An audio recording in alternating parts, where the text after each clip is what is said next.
Olá, nós estamos aqui em mais um episódio do nosso podcast Fala Pública. É um prazer ter vocês aqui. Estivemos ausentes por conta de nosso querido Pietro estar doente, mas estamos com força total. Fala Pública com milhares de inscritos e hoje nós temos aqui um convidado assim, um ilustre deputado, ex-deputado, eternamente deputado, um conhecedor da lei, um advogado assim que eu não tenho nem palavras para descrever e um dos maiores conhecedores de segurança pública do nosso estado do Rio de Janeiro. Eu vos apresento Dr. Álvaro Lins. Doutor Álvaro, fique à vontade.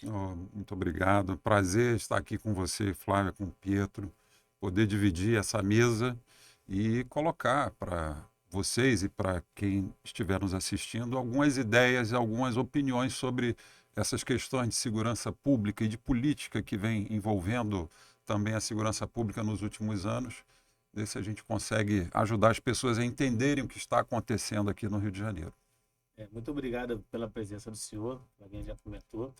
E assim, eu queria iniciar tirando uma dúvida até pessoal quanto à questão de estrutura do Estado. O senhor, como ex-secretário do Rio de Janeiro, pode falar um pouco mais com propriedade essa questão da estrutura da Secretaria de Segurança. Antes não tinha o secretário de Segurança, era o comandante, era o delegado que respondia pela Polícia Civil e agora temos um secretário novamente. Na sua opinião, o que muda? É benéfico, não é benéfico para a população, para o povo do Rio de Janeiro? Queria que o senhor desse sua opinião, por favor. Olha, eu acho que um dos grandes desafios de fazer polícia no Brasil é conseguir integração entre as instituições, né? As instituições federais, estaduais e até municipais, quando você coloca as guardas municipais, elas tendem a compartimentar as suas informações e não dividir informações e experiências. Digamos assim, um vício cultural e de comportamento administrativo. E para evitar isso, o ideal é você ter um comando unificado para juntar essas informações e permitir o intercâmbio das ideias. Isso não quer dizer que a estrutura tenha que ser administrativamente subordinada, né? A existência de uma Secretaria de Segurança, juntamente com a Secretaria de Polícia Militar, de Polícia Civil, não é esse o problema. Podem existir as três secretarias. O que tem que haver é uma convergência de informação e de comando sob uma mesma direção. E por isso, até foi uma exigência, se não me engano, recente, uma exigência não, mas um pedido do governo federal, no final do ano passado, de que o Rio de Janeiro recriasse a Secretaria de Segurança, sem que isso implique no rebaixamento hierárquico do secretário da Polícia Civil e do secretário da Polícia Militar. Enfim, o que é preciso é que haja um comando unificado. E nós temos visto, nos últimos meses, uma dificuldade muito grande na coordenação desses trabalhos. Eu me recordo, na época em que eu fui chefe da Polícia Civil, foi entre 2000 e 2006. E assim, a Secretaria de Segurança que existia na época, ela impunha muito esse tratamento, esse trabalho conjunto. Você tinha conselhos comunitários de segurança nos bairros, os delegados tinham que se reunir com os comandantes, trocar informações, experiências. O delegado sabe onde está ocorrendo o crime, ele tem os registros. Existe uma mancha, né? Ele sabe. O comandante tem o policiamento para colocar na rua. Então, eles têm que trocar essas informações. Isso é um exemplo bem básico, né? Então, eu sou a favor de que haja uma coordenação centralizada do trabalho das polícias, mas sem que isso implique numa subordinação hierárquica. Quando eu digo isso, eu quero dizer o seguinte: coordenar o trabalho das polícias não significa que o secretário de segurança vai escolher qual o delegado que vai ser promovido, qual o tenente-coronel que vai ser promovido a coronel. Não, isso é das instituições. Agora, o trabalho do dia a dia, o intercâmbio das ideias, isso a secretaria pode fazer. Alinhamento do objetivo comum para o governo. Na verdade, as forças falarem a mesma língua, realmente Exato. fica mais Você fácil. às vezes está você tem uma operação da Polícia Civil, da Polícia Militar, no mesmo dia ou em dias seguidos no mesmo local, e você não soma esses esforços, né? Doutor Álvaro, eu me recordo, o senhor foi muito enfático na ocasião do projeto das delegacias legais, né? Então, eu queria que o senhor falasse um pouco como é que isso começou, qual foi a intenção do governo do Estado naquela ocasião, e de lá para cá, esse cronograma, esse histórico, como é que elas estão hoje, como é que está hoje, na sua visão, a situação da Polícia Civil diante dessas delegacias especializadas, ou, perdão, chamadas delegacias legais, né? O projeto de delegacia legal, ele começou no ano de 99, em 2000 é que realmente ele engrenou. Colocar em prática, né? Eu quando assumi a Polícia Civil, o governo tinha inaugurado 5 delegacias legais. 5. E havia uma resistência muito grande da instituição ao projeto. Por quê? Porque o projeto, originalmente, ele impunha um trabalho conjunto e previa até que na delegacia os policiais usassem uniformes. Ah, tá. Não havia Padronização, até esse detalhe dentro do projeto. Então, era uma coisa que assustava um pouco a Polícia Civil. E quando assumi, nós fomos assim adaptando o projeto e convencendo aos policiais, né, de que o projeto era positivo. Não há como você ser contra um projeto que vai pegar todas as delegacias, reformar, informatizar todas as informações, os registros de ocorrência, pagava uma gratificação a mais para os policiais e como é que alguém pode ser contra isso? Não é possível. E aí nós fomos aos poucos convencendo a tiragem e os delegados de que o projeto era positivo e aí a resistência ela mudou totalmente. Passou a haver um apoio irrestrito, uma disputa para quem iria trabalhar no programa da Delegacia Legal. E assim nós fomos conduzindo e eu consegui inaugurar 88 delegacias. Nossa, nós somos 92 municípios, praticamente uma por município. Praticamente, ainda faltaram, quando saí, faltaram, não me lembro ao certo, mas acho que 12, 15 por inaugurar, mas 88 eu tive a oportunidade de inaugurar. Quando eu falo inaugurar a Delegacia Legal, não sei se vocês se recordam, mas as delegacias do Rio de Janeiro, elas tinham carceragem. Sim. Eu, quando assumi, eu gosto de colocar esses números para as pessoas entenderem bem o que aconteceu. Quando eu assumi a Polícia Civil, nós tínhamos 5.600 presos em carceragens. Fora os de triagem, né? Fora os do presídio. sistema penitenciário. De triagem, né? Que eles eram presos e ficavam na própria delegacia. Ficavam na delegacia. O certo seria que ficasse ali um tempo e depois fosse transferido. Mas 5.600 presos em delegacia. E a gente não tinha nem noção desse quantitativo. Não. Você pega, por exemplo, a delegacia do Leblon, né? Zona Sul do Rio de Janeiro. Tinha mais de 200 presos na delegacia. Você que é de Nova Iguaçu, devia ter lá uns 300 presos em Nova Iguaçu. Era grande. São João de Meriti, Caxias. Eram, assim, pequenos presídios. Subpresídios. Sem estrutura para tomar conta de presos, que a Polícia Civil não foi feita para isso. Sim. Mas era a nossa realidade. E aí nós íamos inaugurando a Delegacia Legal e extinguindo as carceragens. E eu dependia para isso de que fossem criadas vagas no sistema penitenciário. Naquela época, o sistema penitenciário tinha em torno de 20 a 25 mil presos e nós tínhamos 5.600. Eu queria transferir todos para lá, mas não tinha condição, tinha que ser aos poucos. E assim nós fomos fazendo um por um. Aos poucos, o doutor Astério era o secretário de administração penitenciária, foi criando as vagas, a gente ia transferindo. E eu me recordo de um momento muito interessante, que foi a extinção da carceragem da Polinter. Eu lembro. A Polinter era a principal concentradora de presos. Ela chegou a ter 800 presos. Nossa. E sem ser presídio. Não era um presídio. Era Só o número que o senhor falou agora, que está na minha cabeça, de 20 a 25 mil presos tinha no sistema penitenciário e 5.600 lá, isso corresponde a 20, 25% dos presos do Estado que ficavam dentro das delegacias. Espalhados. É um absurdo. E veja, sem estrutura, você não tinha condições de fazer visita de preso, do preso trabalhar, não havia como. né? Era uma coisa improvisada, desumana E que ficava ali. e que ficava ali. É, na concepção das delegacias legais, se vocês visitarem, a carceragem que existe na delegacia legal ela é mínima. Uhum. Ela foi feita pequenininha de propósito, para não Criar. correr o risco de voltar a acumular preso na delegacia. Uhum. E eu me lembro da extinção da carceragem da Polinter, que essa foi a última, né, A mais a ser polêmica. desativada, que era muito grande. E no dia que eu fui diretor da Polinter, no ano 2000, no ano 2000, e fui encerrar a carceragem, acho que 2005, nós conseguimos esvaziar. E foi a primeira vez que eu consegui ver o fundo das celas, a parede do fundo das celas, Caramba. porque você não tinha como ver. Os presos ficavam ali amontoados, eles dormiam, Em a gente redes. chamava de morcego, É. era Pendurados. Como aquelas redes, né? penduradas, as redes iam, você tinha Subindo. andares de redes penduradas Caramba. nas celas, né? E foi a primeira vez que eu vi o fundo da cela, foi quando a gente esvaziou.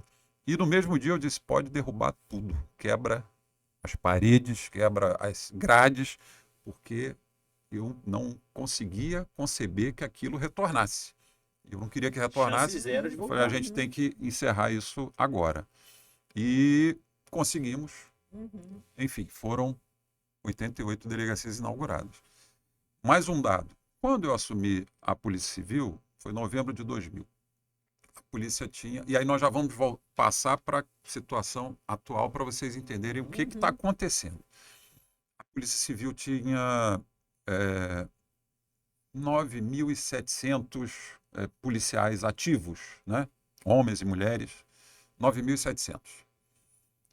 Em 2006, como eu tinha o programa Delegacia Legal em andamento, eu consegui fazer muito concurso, trazer Sim, muita eu gente lembro. para a Polícia Civil e deixei a instituição com 12 mil policiais.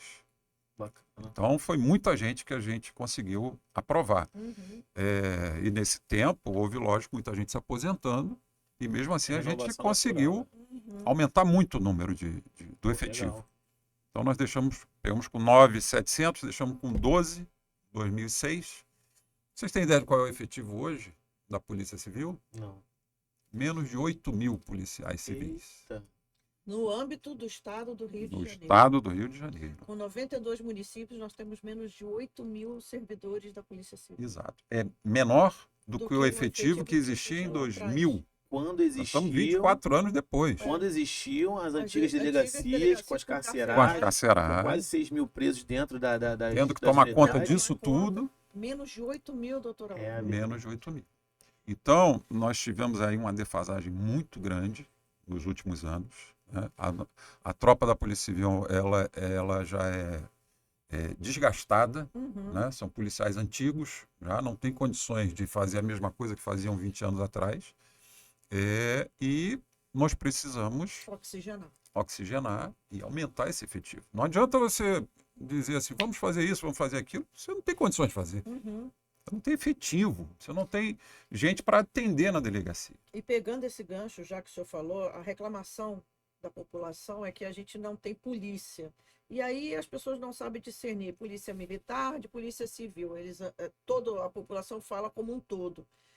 E isso é uma voz que ecoa, doutor Álvaro, até quero ouvir a sua opinião, em razão do aumento da criminalidade. E esse aumento da criminalidade muito se bate na Assembleia Legislativa e em vários outros locais sobre essa DPF 635, que é justamente a situação das favelas não serem mais visitadas, né, pela Uhum. polícia. Queria que o senhor falasse sobre isso, porque, Pietro, eu estava lendo aqui um artigo, o doutor Álvaro pode até me corrigir, ela foi criada na época da Covid, né? Uhum. Essa DPF pelo PSB, pelo partido político que entrou no Supremo.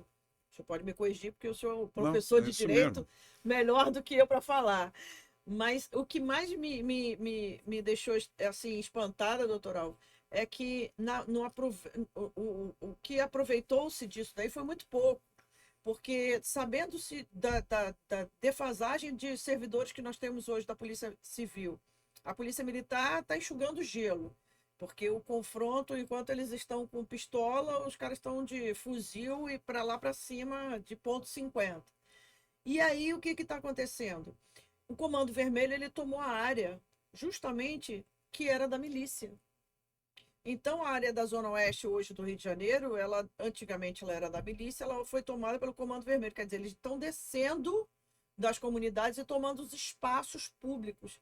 Queria que o senhor pudesse falar dessa ação, doutor Alvo, e as consequências reais dela. Será que isso realmente tem que ser mantido pelo Supremo? Antes até da sua opinião, eu queria só deixar registrado aqui uns fatos que, assim, a gente tem sentido nesses últimos meses e até anos, do ano passado para esse ano de cá, 2024, uma sensação de insegurança muito maior. Não vou falar que é atrelado talvez ao novo presidente, ou talvez possa ser, mas que a gente sente que os números de assaltos, os números dispararam absurdamente. Falo da Baixada Fluminense e, assim, coisas que a gente não estava mais até habituado, talvez, de ver com tanta frequência, está acontecendo. Vou dar um exemplo. Um sargento coincidentemente amigo, tá, do grupo, amigo nosso, foi sequestrado enquanto levava uma grávida no hospital em Mesquita, do lado da favela do Cebinho. Identificaram ele pelo fato de ele ser um policial do 20º Batalhão, botaram ele dentro levaram ele para dentro da comunidade, assassinaram ele, botaram ele na mala do carro e botaram para fora novamente. Já não basta a indignação que nós temos de saber onde tem os pontos, os focos e não ser tratado. Acontece algo dessa forma. Você imagina o seguinte: ele é um sargento da Polícia Militar, ele é uma autoridade, e ele aconteceu o que aconteceu, e assim, a gente vê ele como uma pessoa que tem como se proteger, de certa forma, é vulnerável dessa forma. Imagine nós, cidadãos, que estamos aqui, que estamos no dia a dia trabalhando, saindo, a gente não consegue mais comprar, talvez, uma moto legal porque tem medo ou receio de ser assaltado. Você não consegue melhorar um pouquinho sua casa porque chama atenção. Então, assim, essa sensação ela é muito grande hoje. E te falo porque a gente roda bastante a Baixada Fluminense num todo. Eu falo com muita propriedade lá. E não é diferente aqui no centro, que a gente trabalha diariamente, que quando a gente desce com os amigos que moram na Zona Sul e no centro, ele fala assim: ó, pô, guarda o celular, ó, cuidado com a bolsa, menina, bolsa pra frente, essa rua aqui não, essa rua. As pessoas já sabem, e essa sensação, ela é muito grande. E quando a gente se depara com algo dessa forma que proíbe, limita a atuação da segurança pública, a gente fica, assim, abismado. Algo que realmente parece que assim, não é desse mundo, não é desse planeta, não é algo que, cara, não é possível que a pessoa que fez lá, ou então eu vou fazer o seguinte: faça um convite lá para Brasília para as pessoas virem aqui. Não é a única pessoa que eu já vi até hoje com tanta tranquilidade entrar, a gente até falou isso, eu até falei isso num outro podcast, é o nosso ex-ministro de Segurança, Flávio Dino, que consegue entrar sem nenhuma força policial na comunidade. Mas fora isso, eu, cidadão de bem, que não devo nada a ninguém, não consigo entrar daquela forma. Então, assim, a gente fica, assim, abismado, de certa forma. E aí, a opinião do senhor, por favor, desculpa. Eu imagino a dificuldade que seja hoje para se trabalhar e fazer polícia com esse tipo de orientação, que não é, aliás, não é orientação, é ordem. Né? É uma decisão da Corte Suprema, tomada no meio da pandemia, né? Sob o argumento inicial de evitar proliferação do vírus. Assim, é difícil até entender o que uma coisa tem a ver com a outra, mas esse foi o argumento inicial. Que, se fosse o argumento verdadeiro e justificável, ele já não existe mais. Nós estamos aqui conversando, ninguém está aqui de máscara, hoje nós já temos condições de viver tranquilamente. E ficou essa ordem em vigor, proibindo operações policiais em favelas, salvo em situações excepcionais, que nunca foi definido o que é excepcional, e mediante uma comunicação prévia ao Ministério Público. É essa a orientação da ADPF. Eu vivi centenas de situações em que eu tinha que agir instantaneamente. Mas era muito. Outra coisa que até para pegar o gancho aqui que a gente criou, foi em 2002, foi a CORE, a Coordenadoria de Operações e Recursos Especiais, que não existia. Eu me lembro que eu fui argumentar com o secretário de Segurança, olha, preciso de uma tropa aqui que eu tenha condições de pronto emprego. Uhum. Poxa, mas vocês querem ter uma tropa, eles vão usar uniforme? Ele falou, mas é para essa função aqui. Uhum. Eu falei, secretário, aqui é polícia. Eu não posso ter uma emergência e ligar para a PM. Eu tenho que ter condições de agir. Sim. E assim foi criada a CORE. E que está aí. Hoje, Funcionando muito bem. funciona muito bem. Excelente. Que eles fazem. E eu dou o exemplo aqui da CORE por causa dessas situações de emergência. Você tinha informação, por exemplo, de sequestro. Trabalhei na divisão de sequestro também. E às vezes você tinha uma informação, você tinha que chegar e checar na hora, com o máximo de sigilo. Ninguém na polícia nem sabia que ia ter, qual era o objetivo daquela incursão. Uhum. Então, hoje, para fazer uma operação daquela, eu teria que Comunicar o MP. comunicar, explicar o que eu ia fazer, Esperar. aguardar a resposta, Isso. e enquanto isso a informação E vazou. vai embora. Agora. Então, Não, termina aqui. É, Vou tratar da minha indignação aqui. Agora, por que isso? Pois é. Qual é a dificuldade, a desconfiança sobre a operação policial que gere esse tipo de resistência? Porque se o policial ingressar numa comunidade e cometer um ato ilegal, ilícito, ele vai responder e, se for o caso, vai ser preso, vai ser expulso. Ele tem todo o arcabouço legal para punir ele no caso de abuso. Uhum. E o que nós estamos tentando aqui, pelo menos o que o Supremo determinou, é que não sequer se faça a operação. E isso não há como conceber. Isso só permitiu. Eu tive visitando no mês passado a sede do comando das UPPs da Polícia Militar.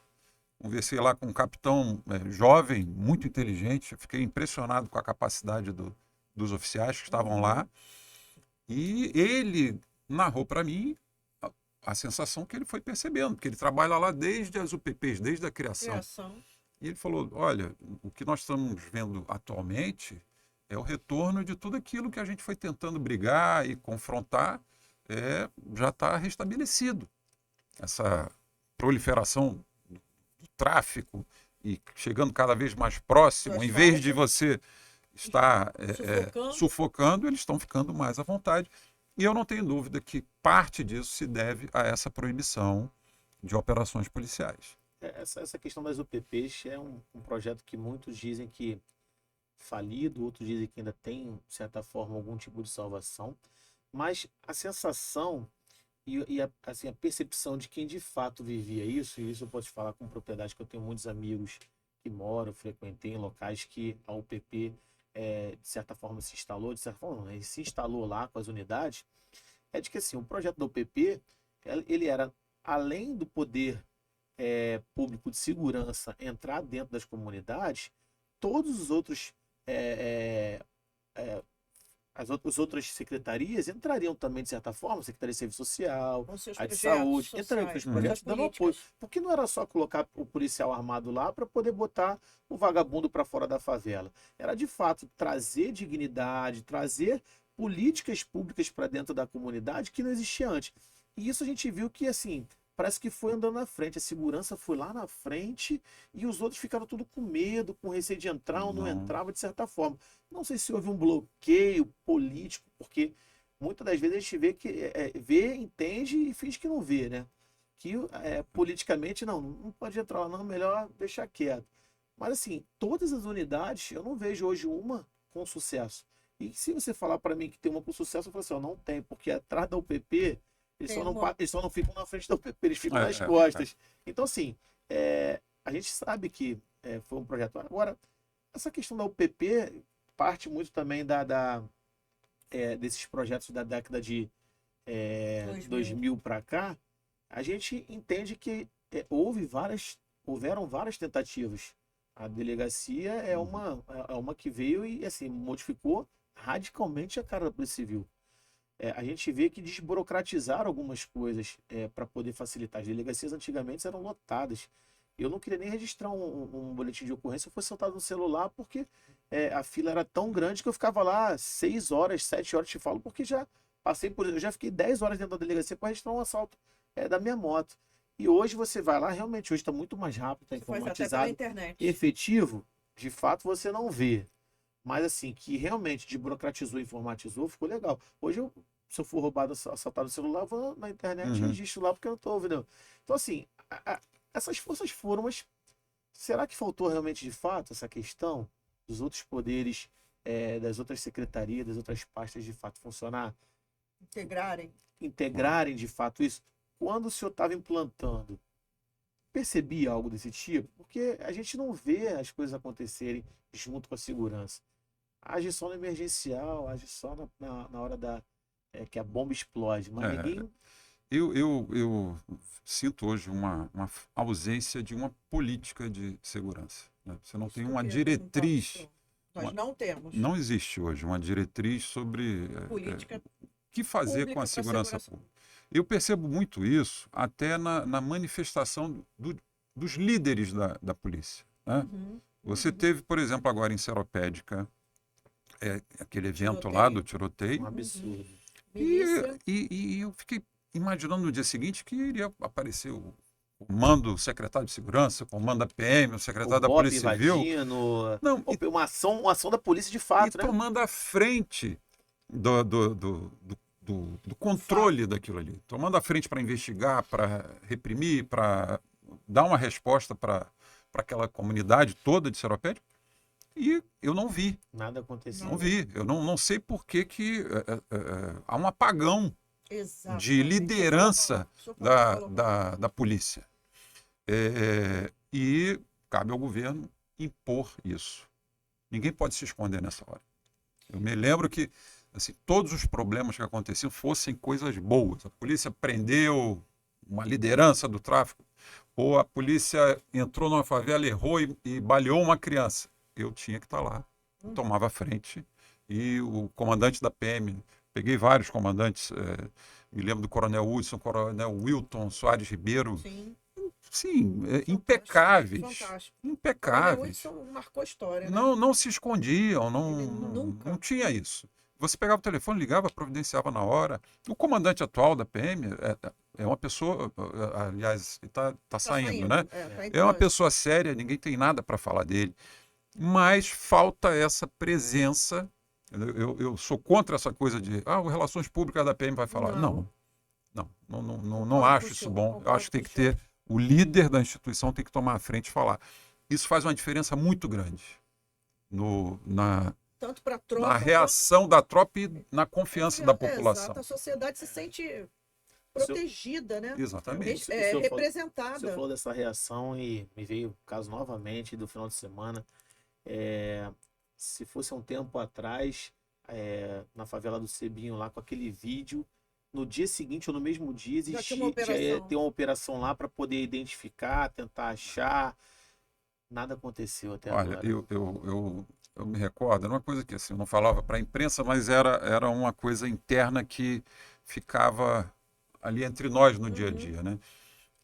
Eu dizia para o pessoal da polícia o seguinte, nós não temos condições de prender todos os criminosos, mas aqueles que nós elegermos para serem presos vão ser presos.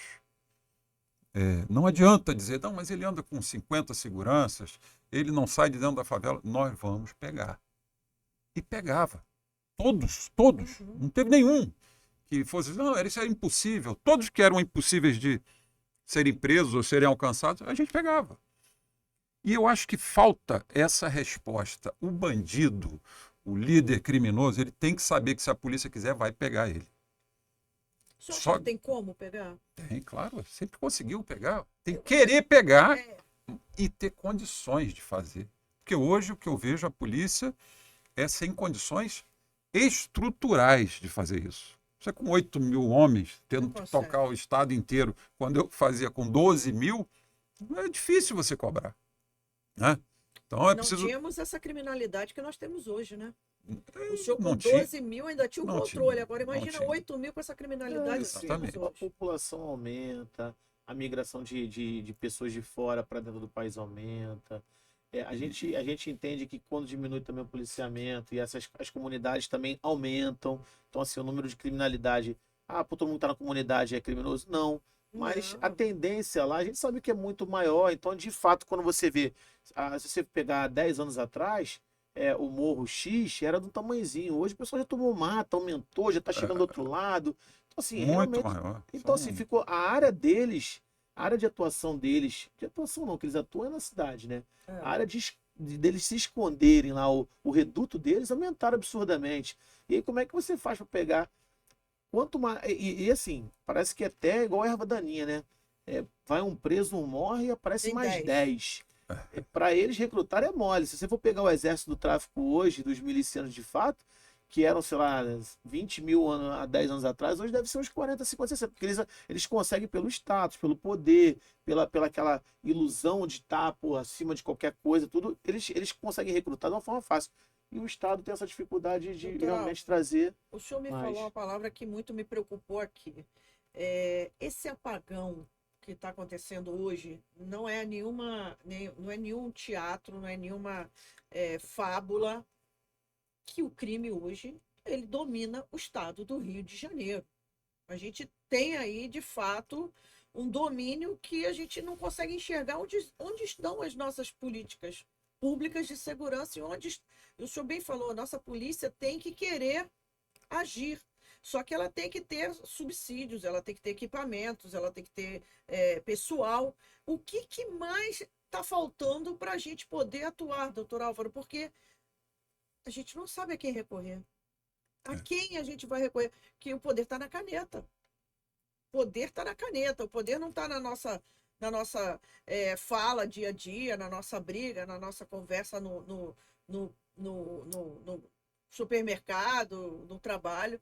Nossa briga está no poder, está aqui na caneta. O que falta, doutor Álvaro? Olha, você me lembrou agora de uma expressão que foi criada recentemente de apagão das canetas. Isso. Você já ouviu essa Já, expressão? já ouvi, por isso que eu lhe perguntei. Apagão, essa é uma palavra que me Agora preocupou. juntou aqui essas. Eu acho que falta tratar a segurança como prioridade. 01. Tem que ser prioridade. Porque se você não tem segurança, a pessoa não pode ir no posto de saúde, o transporte não pode rodar, A escola e fecha. a escola fecha e todo o resto, sim, fica prejudicado, né? Eu acho que falta uma definição de quem é responsável por confrontar as milícias no Rio de Janeiro. Acho que você tem uma delegacia de repressão entorpecentes, não é? Um monte de roubo de carga, um monte de roubo de automóvel. Mas a milícia especificamente, que hoje é um problema tão grave quanto o tráfico, que praticamente funciona em conjunto, Narcomilícia? você não tem uma diretriz. Estou dando um exemplo aqui muito simples, que já era para ter. Sim, e deixa eu lhe perguntar outra coisa. Para os leigos que assistem ao nosso podcast aqui, muitas pessoas podem perguntar: a milícia não está configurada no Código Penal. Né? Houve assim, umas Houve mudanças uma aí mudança, mas a ao gente longo do precisa tempo. que a lei penal E tipifique a vou milícia. além, Flávio. Vou além. Para mim, o crime de formação de milícia tinha que Hediondo. ser federalizado. Perfeito. Porque nós temos que tirar Hediondo e a federalizar. força deles, essa proximidade política, de polícia, de justiça, federalizar o crime de milícia. É uma ideia. Uhum. Eu me lembro, olha, é tanto tempo que a gente já está nisso, né? Vocês se lembram um dos maiores chefes da milícia era o Batman. Uhum. Né? Zona Oeste. Era o Batman, líder da Natalino, milícia Liga da família, Justiça. Isso. Eu prendi o Batman almoçando com o chefe do tráfico do Complexo do Alemão. Ou Olha seja, junto isso. com o tráfico. Olha, Naquela naquela época. Olha quanto tempo tem. Recebemos a informação, olha a correria. Só que não era na favela, era num restaurante, lá em Campo Grande. A gente chegou, cercou o restaurante. Eu só conhecia o chefe do tráfico do Alemão por fotografia, que era o Baby, na época.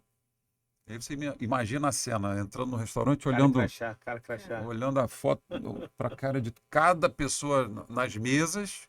Elas assim, todo mundo em pânico, né? Todo polícia mundo armado, entrando. polícia andando. E aí vi numa mesa lá no final, eram eles, e aí rendemos. Só o Batman estava armado, estava com a pistola na cintura. Prendi o Baby com um documento falso, Para variar. E era o chefe do tráfico do Complexo do Alemão, almoçando com o chefe da milícia de Campo Grande, Olha lá quanto naquela tempo. época. E como é que você pode dizer, não, a milícia não tinha ligação com o tráfico? Estou mostrando aqui para vocês Só que tinha. 20 anos atrás, praticamente. Exatamente. Exatamente. Esse Esse apagão das canetas. apagão, uma das coisas que eu acho falta, qual é a autoridade que tem que falar? Olha, milícia, quem é que entende? Quem é que é o responsável por combater, por prender, por identificar, por apreender todos os bens que eles têm? Isso é uma coisa fácil, isso não depende de operação de favela, né, de invadir morro, isso Sem depende disparar de um tiro. raciocinar, Inteligência. usar a inteligência e você vai achar. Desde que haja uma diretriz, haja uma cobrança, e isso é outra coisa. Né? Porque a administração pública a gente sabe que é recompensa e punição. Isso. Né? É isso aí. O policial trabalhou bem, tem que ser recompensado. Não trabalhou. Não trabalhou, Punição. punido. Mas se você não cobra, não tem essa autoridade superior para cobrar, uma coisa vai ficando. Hoje eu acho muito difícil até fazer a cobrança. Você pegar um efetivo desse E cobrar alguma coisa é até e cobrar é difícil. Mas agora, dá condições, e aí você pode cobrar. Doutor Álvaro, dando continuidade à sua fala, que o senhor falou, o senhor mencionou que dando condições, a nossa polícia civil, no orçamento passado, ela garantiu grande parte dos valores que foram arrecadados pelo Estado para reequipar a tropa, né, da polícia, a tropa não, quer dizer, todo Delegacia. a delegacia, o efetivo, isso. E ainda assim, doutor Álvaro, não foi o suficiente para que a gente pudesse dizer assim, ó, melhorou, alguma coisa funcionou. A gente tem reclamações de institutos de medicina legal aí que não estão fazendo autópsia, nós temos demora nos laudos, né, de necropsia. A gente tem municípios que sequer têm, né, laudo para expedir. E aí, além desse apagão das canetas, o que nós, como população, podemos fazer para que a polícia possa se sentir não só ao nosso lado, mas que ela possa se sentir também garantida, porque ela vai ter o retorno do trabalho, a gente vai ajudar. A gente viu agora há pouco tempo a possibilidade, eu estava lendo, de serem cedidos servidores para condomínios. Né? Uma proposta aí que o governo do estado está estudando para que policiais sejam cedidos a condomínios para atuarem na segurança interna deles também. Uma proposta. Sequer estão dando conta do asfalto. O senhor acha que vai dar conta dos condomínios? Não vai, né? Com todo respeito à nossa polícia militar, que a gente tanto ama. E a polícia civil, como é que ela vai fazer um laudo, né, de necropsia se sequer o Instituto Médico Legal tem o reagente? Tem institutos aí que estão há 6 meses sem reagente. Imagina, não você tem nem uma material família, de limpeza. não tem material de limpeza. Olha, eu me deparei com isso. Isso foi outra coisa que fazia parte do programa da Delegacia Legal. Nós inauguramos 13 postos de polícia técnica. Fazia parte de perícia, necropsia, tudo isso no interior do estado, porque não existia. Era muito Você tinha que difícil. sair de um município para outro. Exatamente. óbito O registrado. Nova Iguaçu, Não que a gente tinha. de Nova Iguaçu era uma coisa horrível. Horrível. Mas nós deixamos lá, inaugurado. Aliás, o PPT de Nova Iguaçu, eu acho que eu não cheguei a inaugurar, saí antes de inaugurar. Mas lá tem um IML que funciona lá, assim. Hoje eu te falo porque a gente de vez em quando precisa ir lá, tentar ver, agilizar, solicitar alguma ajuda, porque o efetivo realmente Não, é terrível. Ínfimo. é um absurdo. Existe um supervisor lá que pô, se vira nos 30. Teve uma época que deu um problema com essas chuvas aí, ficou sem ar-condicionado lá. Você já chegava lá, por, assim, uma fase só funcionando, cheiro ruim. Aí você fala assim, pô, mas não tem ninguém, cara, eles não têm suporte. A gente, às vezes a iniciativa privada ajuda, dá uma forcinha, dá uma mão, porque realmente tá bem sucateado. É uma sensação de abandono dessa parte. Literalmente. E é uma parte essencial. Essencial, porque se você pensar em termos de polícia judiciária, que é quem vai instrumentalizar os processos que vão chegar na justiça, se não tiver perícia, aquilo Exatamente. tudo vai por água abaixo. Não serve para nada. Pegar um advogado bom, vai falar, bom, cadê a perícia? Não, tem aqui um telefone apreendido, uma pistola apreendida. A pistola funciona? Ela dispara? Tinha munição? Não tinha. Isso tudo são perguntas que a perícia tem que responder. Uhum. Né? E fazem uma diferença enorme no final do processo. E eu acho muito estranho que a polícia não tenha uma fonte de recursos Pronto. própria. Fonte de recursos que eu diga alocada no orçamento do Estado. Né? Por exemplo, você pega o Detran. O Detran arrecada com emissão de carteira de motorista, Identificação licenciamento de civil. veículos, identificação. Se você pegar uma legislação do Estado e criar, olha, parte da arrecadação do Detran, ou toda a arrecadação do Detran, é destinada à segurança pública. Um exemplo. Né? Você conseguiria vincular e ter garantido os recursos da segurança, com um mínimo de previsibilidade para trabalhar no ano seguinte, no ano seguinte. Você diz, não, eu vou investir aqui, vou criar delegacia, vou inaugurar um posto de polícia técnica novo, vou contratar mais gente, porque eu sei que ano que vem esse dinheiro está garantido. Existe um planejamento. Isso aí. E não existe isso. É. Se você pegar o Corpo de Bombeiros, Você tem o olha as fundo, viaturas do Corpo de Bombeiros, o fundo como elas estão Funescom, funcionando. né? Lógico, não é o ideal, mas eles têm um fundo, Sim, o que fundo é originário da taxa da de arrecadação incêndio. da taxa de incêndio. Você não pode criar uma taxa de segurança pública, que seria inconstitucional. Já se Uhum. tentou Já se no tentou, Brasil, pois em é. vários É. estados. Mas você pode criar, aproveitar o que já existe e vincular essa arrecadação. Redirecionar alguma. Porque todo o orçamento dela é previsto junto com o orçamento do Estado que repassa para a Polícia Civil, né? Exatamente. E aí a Você- gente depende do que o Estado arrecadar para passar para a Polícia Civil. E aí o Estado vai pagar primeiro as suas dívidas, entre aspas, para ver o que sobra para ele poder ir repassando, não. Apesar de a gente ter a garantia constitucional do repasse, né? Mas ele depende das prioridades, que são a educação, né, e saúde. Até para dar um exemplo disso que eu estava dizendo, por que o Detran emite carteira de identidade? Se a identificação civil fica com a polícia. Exato, a identificação criminal é com a Polícia Civil. Uhum. A identificação civil é com o Detran. Eu não sei se em algum outro estado do Brasil, o Detran, que é um departamento de trânsito, emite carteira de identidade, não é carteira de motorista. Sim. Né? Identificação Carteira de civil. identidade.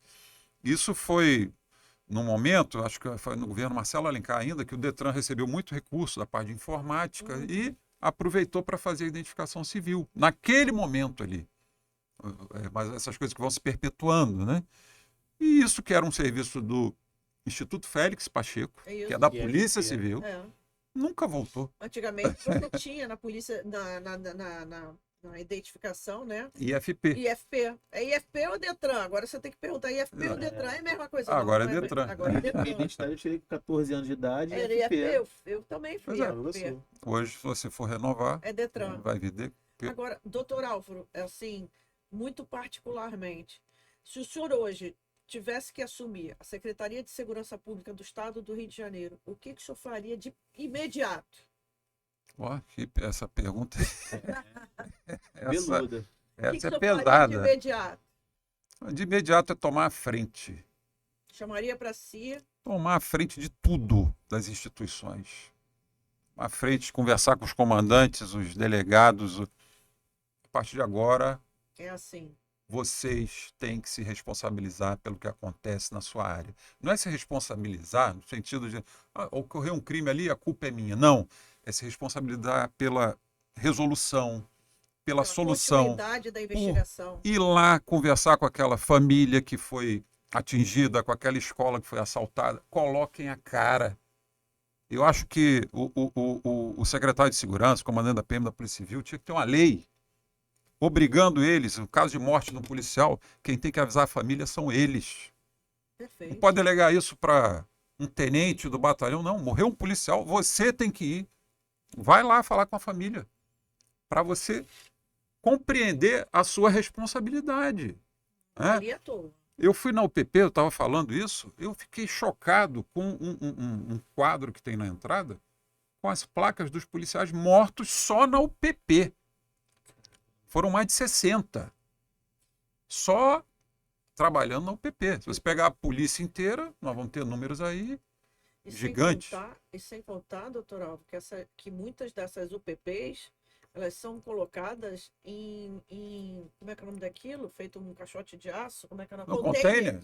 Um container. Então, o container, para mim, ele é assim, a metáfora, né, da coisa que é feita para não funcionar, para não dar certo. Aquela coisa que é provisória, que ninguém pode levar a sério. Deveria ser um objetivo, né? Exatamente. Até se estabilizar, até se implantar lá de fato, enraizar e depois criar a sede, construir a sede. Eu também acreditava que se fosse assim. Apesar de que hoje em dia, há 20 anos atrás não era assim, né? Mas na modernidade existem estruturas de container maravilhosas. Só que uma coisa é você deixar lá 20 anos, 10, 15, 20 anos Sem um negócio jogado lá. De fato, os containers ficaram meio feios. Eu queria fazer uma pergunta para o senhor. O que o senhor gostaria de ter feito como gestor que não foi feito? Algo ficou assim, poxa, aquela sensação de que eu queria ter feito isso e não consegui fazer no momento que o senhor foi gestor público.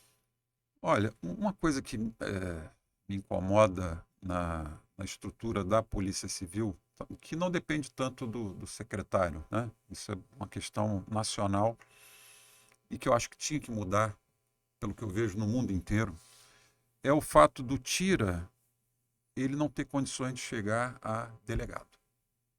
Né? Eu acho que se você no mundo todo, você pode assistir qualquer filme, vocês assistirem, você vai ver que o cara entra na base da polícia e vai subindo até se tornar o que equivaleria ali ao comandante, ao delegado.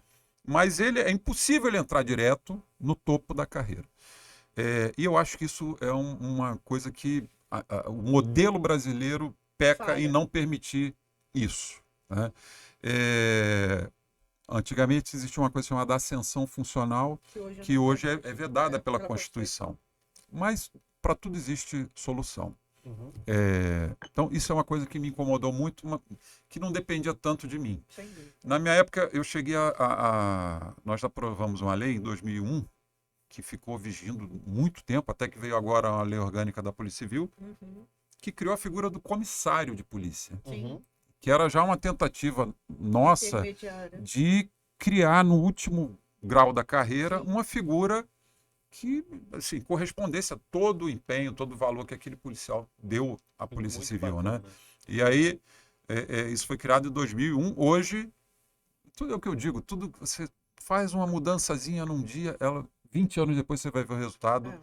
Hoje é uma disputa enorme entre os tiras para poder conseguir chegar a comissário, se aposentar como comissário. Então, eu fico feliz quando vejo, né? Mas acho pouco ainda. Eu acho que a gente tem que pensar mais em resultado. Quando a gente estava falando no começo de secretaria, de PM, Secretaria da Polícia Civil, a pergunta que eu faço muitas vezes é a seguinte: isso é importante para quem?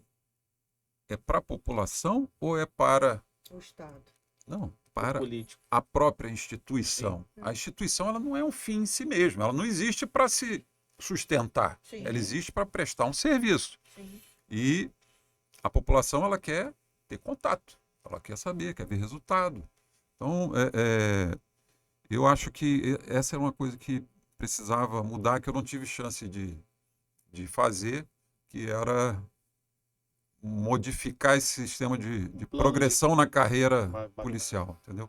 O senhor acha, doutor Álvaro, que nós temos essa ausência da legislação sobre a milícia? Nós precisamos tratar esse assunto porque, segundo os dados mais recentes, essa é a próxima anarquia do bandido, né? Ele vai se tornar miliciano, narcotraficante, a gente não sabe nem qual será o outro adjetivo que irão criar.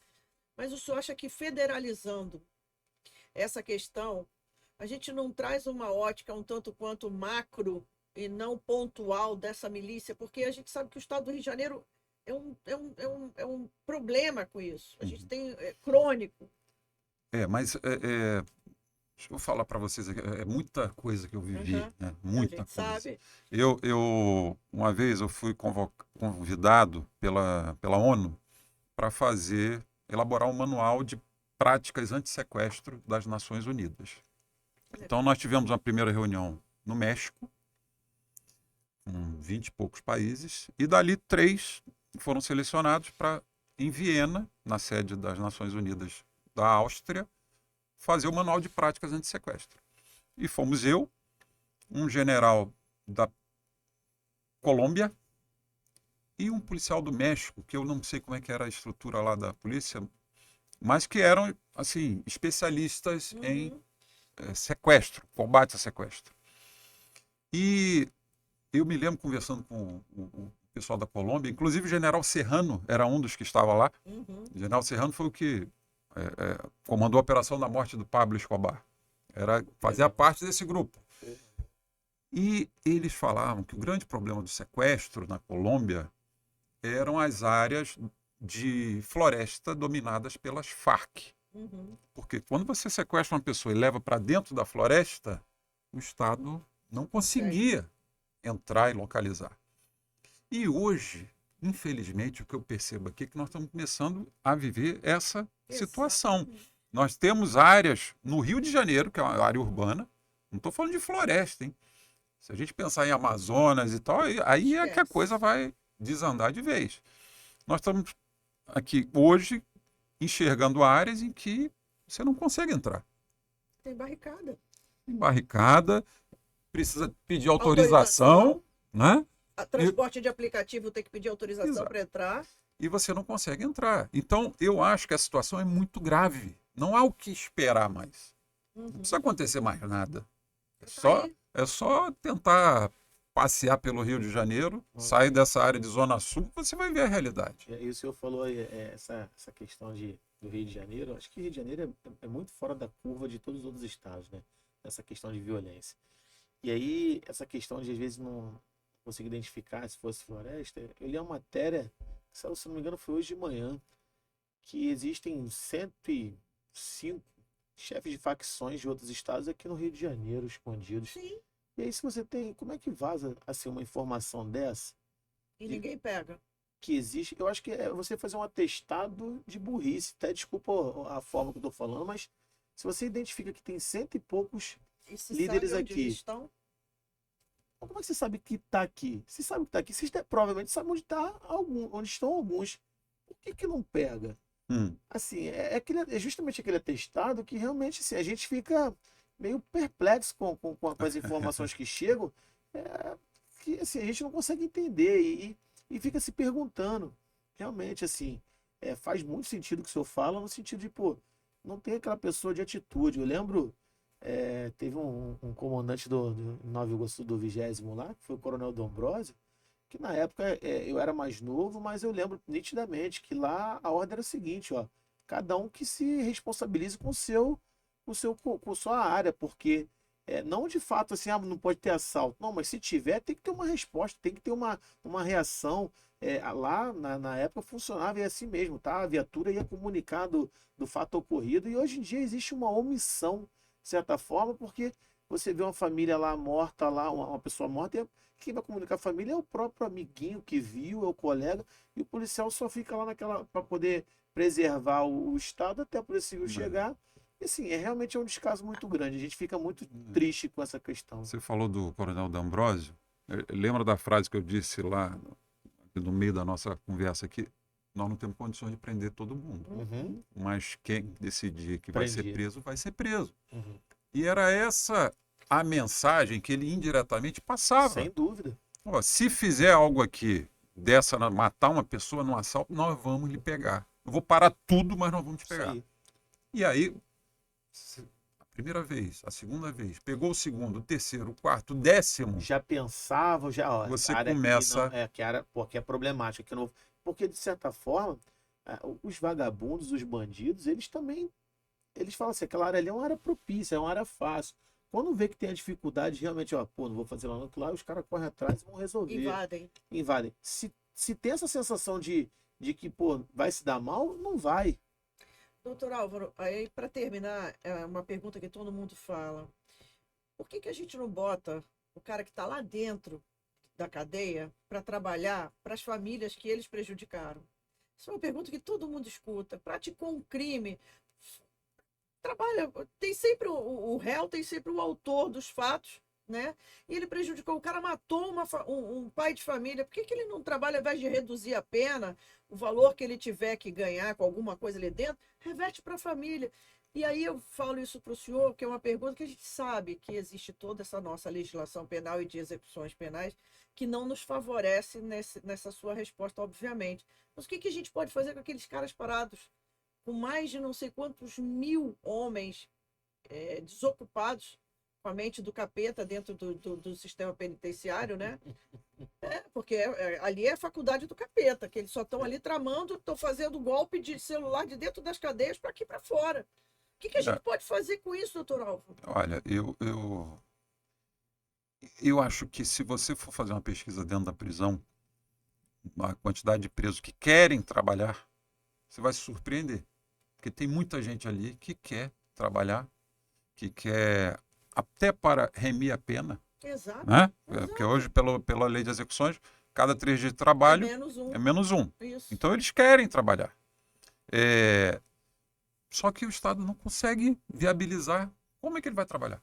Criar um Porque projeto. criar isso já ouvi tanto dessas ideias, né? Assim, aquelas colônias dizendo que vão fazer, criar colônia, criar uma indústria ao lado do presídio, uma produção de... Uma fábrica de nada, blocos, sei lá. Essas coisas eu não consigo entender. Faltam políticas públicas. Faltam políticas públicas. É o que eu digo das prioridades, né? E se você faz uma coisa dessa, você, ao mesmo tempo, você vai diminuir a tua população carcerária. Claro. Esses caras vão sair com uma profissão, vão conseguir reduzir o tempo de punição. Isso. Agora, isso também não pode ser para qualquer crime. Claro. Não é para qualquer crime. Potencial ofensivo no mínimo. O cara colocou uma arma na cintura, foi para Roma, matou, acabou a vida dele. Ele não tem que botar o pé na rua nunca mais. Essa é a minha posição. Sim. E olha que eu sou uma pessoa muito equilibrada. Sim, eu sou mestre em direito, na área de direito constitucional, eu respeito os direitos humanos, mas esse tipo de crime não pode ter. Crime com violência contra as pessoas não pode ter condescendência. E vou lhe dizer mais, a minha indignação final, eu não posso acreditar, Pedro, eu acho que você também, eu não posso acreditar que o nosso presidente tenha vetado o artigo daquele projeto das saidinhas, com a desculpa, me perdoe Lewandowski e outros membros do Supremo Tribunal Federal, com a desculpa que a socialização com a família é fundamental na manutenção da saidinha do preso. Pelo amor de Deus, né, doutor Álvaro? A gente sabe que o preso, quando sai, que ele é do mal, ele não vai voltar. Não, é o que eu estou falando, esse tipo de crime... Não tem como. Não consigo conceber essa possibilidade de saída. O cara cometeu um latrocínio, assalto com morte. Aí vai passar o Natal em casa. Não dá. Né? Assim, a gente... assim, opiniões existem sempre diferentes. Eu concordo plenamente com a Flavinha. E aí a gente tem pessoas que estão nos escutando que vão falar assim, não, mas eu não concordo, eu concordo com o presidente. Mas contra fatos não há argumentos. Se a gente for pegar historicamente todas as saidinhas, o percentual de pessoas que deveriam voltar e não voltam, Natal, então assim, não tem, dar murro em ponta de faca. É dar murro em ponta de faca. De fato, assim... Mais de 5 mil não voltaram. Passar o Natal em casa, o cara que matou, o cara que... ele tem bom comportamento na prisão, que se dane. Ele matou uma pessoa, ele tirou a vida de um pai de família, de uma mãe, de uma criança. Aí vai passar o Natalzinho em casa porque ele precisa ficar com a família? Me poupe, né? Eu não posso acreditar que o nosso Congresso Nacional não vai derrubar esse veto. Pelo menos isso. Eu acho que se houver uma diferenciação do tipo de crime, né? Eu acho que a lei pode até seguir adiante. Agora, com essa desculpinha de socializar com a família... Se você tratar de maneira igual os desiguais, você pega vou dar um exemplo aqui, assim, estelionatário. Né? É um crime, prejudica muita gente, mas não vai matar uma pessoa. É muito mais a punição para ele é muito maior em tomar os bens dele do que deixar ele um ano dentro da prisão. Sim. Então, eu acho que tem que começar a tratar de maneira diferente no Brasil os tipos de crimes. Doutor, infelizmente, estamos chegando a mais um final. Já?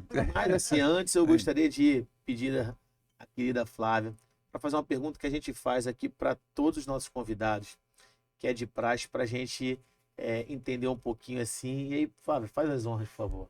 Bom, primeiramente, doutor Álvaro, para mim, Flávia Aguiar, é uma honra muito grande, um orgulho muito grande ter na minha frente um dos maiores, sequer o maior secretário que nós já tivemos no estado do Rio de Janeiro.